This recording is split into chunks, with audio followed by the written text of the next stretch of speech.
ጃፓን በአኒም፣ በሱሺ፣ በቴክኖሎጂና በፈጣን ባቡሮች ትታወቃለች። ነገር ግን ከዚህ ዘመናዊ ምስል በስተጀርባ በዓለም ዙሪያ ያሉ አብዛኛዎቹ ሰዎች ሰምተው የማያውቁ አንዳንድ አስደናቂ እውነታዎች አሉ። ስለ ጃፓን የማታውቋቸው 10 ነገሮች እነሆ። 1. ጃፓን በሺዎች የሚቆጠሩ ደሴቶች አሏት። ጃፓን አንድ ደሴት ብቻ አይደለችም። በምዕራባዊ የፓሲፊክ ውቅያኖስ ላይ የተዘረጉ በሺዎች የሚቆጠሩ ደሴቶች ያቀፈች የደሴት ሀገር ናት። 4ቱ ዋና ዋና ደሴቶች ሆንሹ፣ ሆካይዶ፣ ኪዩሹ እና ሺኮኩ ናቸው። ሆንሹ ትልቁ ደሴት ሲሆን እንደ ቶኪዮ፣ ኦሳካ እና ኪዮቶ ያሉ ትልልቅ ከተሞች መገናኛ ነው። ጃፓንን የበለጠ ማራኪ የሚያደርገው እጅግ በጣም ብዙ ትናንሽ ደሴቶች መኖራቸው ነው።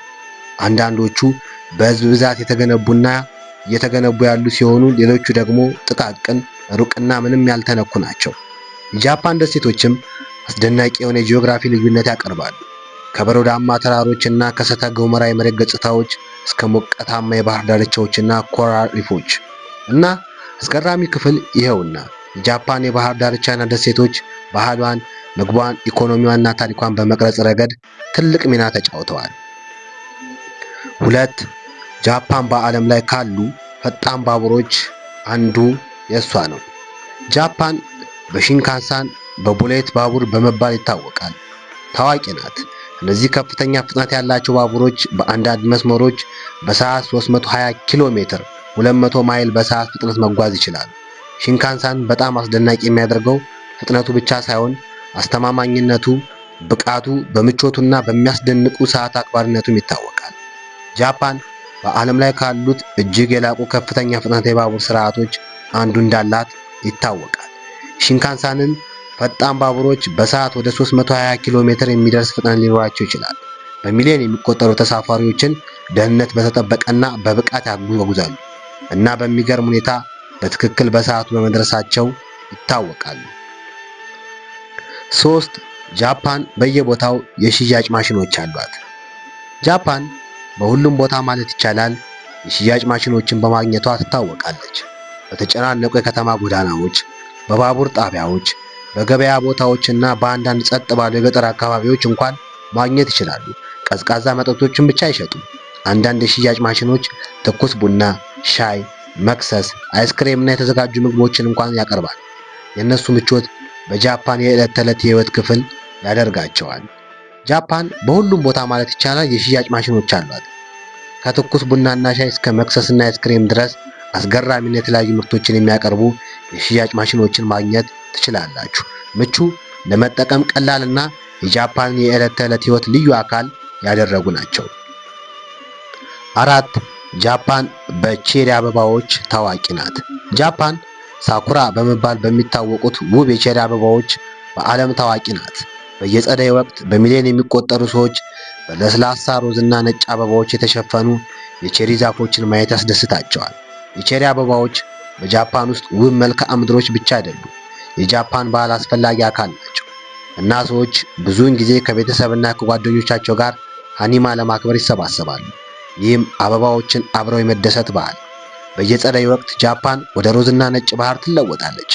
እነዚህ ውብ አበቦች ሳኩራ ወይም የቼሪ አበባዎች ይባላሉ። በመላ አገሪቱ ያሉ ሰዎች ሃኒማ ለማክበር እና ከጃፓን እጅግ ውብ የተፈጥሮ ወጎች አንዱን ለመደሰት ከዛፎቹ ጋር ይሰባሰባሉ። 5. ጃፓን ከ100 በላይ ንቁ እሳተ ገሞራዎች አሏት። ጃፓን የምትገኘው በፓሲፊክ የእሳት ቀለበት ላይ ሲሆን በምድር ላይ ካሉ እጅግ ጂኦሎጂካል እንቅስቃሴ ካላቸው ክልሎች አንዷ ናት። ሀገሪቱ ከ100 በላይ ንቁ እሳተ ገሞራዎች አሏት። ከነዚህ ውስጥ ታዋቂውን የፉጂ ተራራን ጨምሮ እሳተ ገሞራዎቿ የጃፓንን ተራሮች፣ ሙቅ ምንጮችና መልክዓ ምድሮችን በመቅረጽ ረገድ ትልቅ ሚና ተጫውተዋል። የእሳተ ገሞራ እንቅስቃሴ አደገኛ ሊሆን ቢችልም በጃፓን ውስጥ ካሉ እጅግ ውብ የተፈጥሮ ገጽታዎች መካከል አንዳንዶችን ፈጥሯል። ጃፓን ከ100 በላይ ንቁ እሳተ ገሞራዎች እንዳሏት ታውቃላችሁ? ጃፓን በርካታ የቴክኒክ ሳህኖች በሚገኙበት የፓሲፊክ እሳት ቀለበት ላይ ትገኛለች። በጣም ታዋቂ ከሆኑ እሳተ ገሞራዎች አንዱም የፉጂ ተራራ ሲሆን ይህም ለብዙ ሺህ ዓመታት የሀገሪቱን መልክዓ ምድር የቀረጸው አስደናቂ የጃፓን ምልክት ነው። 6. ጃፓን ልዩ የሆኑ የካፕሱል ሆቴሎች አሏት። ጃፓን በካፕሱል ሆቴሎች ትታወቃለች። እነዚህም ተጓዦች ባህላዊ የሆቴል ክፍል ከመሆን ይልቅ ትንሽ የግል መኝታ ቦታ ይሰጣሉ።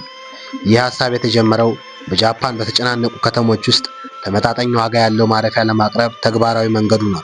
አንድ ካፕሱል ብዙውን ጊዜ አልጋ፣ መብራትና መሰረታዊ መቆጣጠሪያዎች ይይዛል። መታጠቢያ ቤቶችና ሌሎች መገልገያዎችንም በብዙ ጊዜ የጋራ ናቸው። 7. ጃፓን በጣም ጥንታዊ የሆነ ንጉሳዊ አገዛዝ አላት። ጃፓን በዓለም ላይ ካሉ ጥንታዊ የዘላቂ ዘውዳዊ ንጉሳዊ ስርዓቶች አንዷ ነች። የጃፓን ኢምፔሪያል ቤተሰብ ረጅም ታሪክ ያለው ሲሆን ንጉሠ ነገሥቱ በጃፓን ሕገ መንግሥት መሠረት የመንግሥት ምልከታና የሕዝቡ አንድነት ምልክት ሆኖ ያገለግላል። እንደ ፖለቲካ ገዢ ሳይሆን የጃፓን ንጉሠ ነገሥት አገሪቱን አያስተዳድርም። የፖለቲካ ስልጣን የሚገኘው የተመረጡ ተቋማት በተለይም የፓርላማና የመንግስት ነው። 8. የጃፓን መጸዳጃ ቤቶች በሚያስደንቅ ሁኔታ ከፍተኛ የቴክኖሎጂ ደረጃ ሊኖራቸው ይችላል።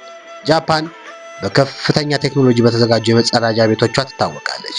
ይህም ከተለመደ የመጸዳጃ ቤት የማይጠበቁትን ባህሪያት ሊያቀርብ ይችላል። ብዙ ዘመናዊ ሞዴሎች የሞቀ መቀመጫዎች፣ የቢዴት ተግባራት፣ አውቶማቲክ ማጠብን የሚያስተካክል የውሃ ግፊትና የኤሌክትሮኒክስ መቆጣጠሪያዎችን ያካትታል። 9. ጃፓን ጠንካራ የመከባበር ባህል አላት። አክብሮት የጃፓን ባህል አስፈላጊ አካል ነው። ኦጂጊ በመባል የሚታወቀው ጎንበስ ብሎ በተለምዶ ሰዎችን ሰላምታ ለመስጠት፣ ምስጋና ለማሳየት፣ ይቅርታ ለመጠየቅ ወይም አክብሮት ለማሳየት ያገለግላል። የቀስታ ጥልቀትና ርዝመት እንዲሁ ሁኔታው እንደ መደበኛነት ደረጃ ሊለያይ ይችላል። ጃፓን ግን በአክብሮት ሰላምታዋ ትታወቃለች። 10. ጃፓን ጥንታዊ ባህሎችን ከዘመናዊ ቴክኖሎጂ ጋር አጣምራለች። ስለ ጃፓን በጣም አስደናቂ ከሆኑ ነገሮች አንዱ ጥንታዊ ወጎችና ዘመናዊ ቴክኖሎጂን ጎን ለጎን እንዴት እንደሚኖሩ፣ ከፈጣን ባቡሮች፣ ከላቁ ሮቦቶችና ከዘመናዊ ሰማይ ጠቀስ ህንፃዎች ጎን ለጎን የዘመናት ዕድሜ ያላቸው ቤተ መቅደሶችና ባህላዊ በዓላትን ማግኘት ይችላሉ። ባህልንም ዘመናዊነትንም በአንድነት አጣምራ የያዘች ድንቅ አገር ጃፓን። ለዛሬ ስለ ጃፓን 10 አስገራሚ ነገሮች አብረን ተከታትለናል። አመሰግናለሁ።